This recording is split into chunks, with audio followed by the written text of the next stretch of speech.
તો રાજ્યમાં ફરી એકવાર સરકારની વિકાસની વાતોની પોલ ખુલી છે। નર્મદાની ઘટનાએ વિકાસની પોલ ખોલી નાખી છે। સતડસના પીડિતને ખભે ઉચકીને લઈ જવામાં આવી રહ્યો છે તેવા દ્રશ્યો સામે આવ્યા, જેમાં સારા રસ્તાના અભાવના કારણે એમ્બ્યુલન્સ ગામ સુધી ન પહોંચી શકી તેવું પણ જોવા મળ્યું। 10 કિલોમીટર સુધી ખભે ઉચકીને લઈ જવામાં આવી રહ્યો છે, જેમાં ચાપટ ગામના સ્થિત વસાવાને સાપ કરડ્યો હતો। તે દરમિયાન યુવકને કેવી રીતે લઈ જવામાં આવી રહ્યો છે તે તમામ દ્રશ્યો આપણે ટીવી સ્ક્રીન પર જોઈ શકી રહ્યા છે। તો સારો રસ્તો ન હોય ત્યારે ચાપટ સુધી ન પહોંચી શકે અને એમ્બ્યુલન્સની વ્યવસ્થા પણ ન હોય તેવું જોવા મળી રહ્યું છે, કેમ કે રસ્તાનો અભાવ હાલ જોવા મળી રહ્યો છે।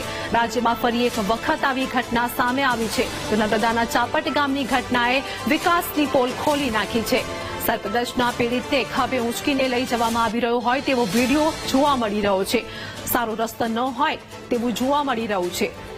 તેમજ સરકાર કેવા પ્રકારના કામગીરી કરી રહી છે અને વિકાસની વાતો કરતી સરકારની આ તમામ કામગીરી હાલ સામે આવી રહી છે।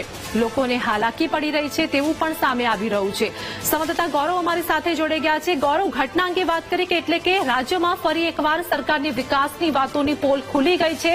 સમગ્ર દ્રશ્યો પરથી ખબર પડી રહી છે કે કેવી ઘટના છે, કેવી રીતે આ પીડિત વ્યક્તિને લઈ જવામાં આવી રહ્યો છે।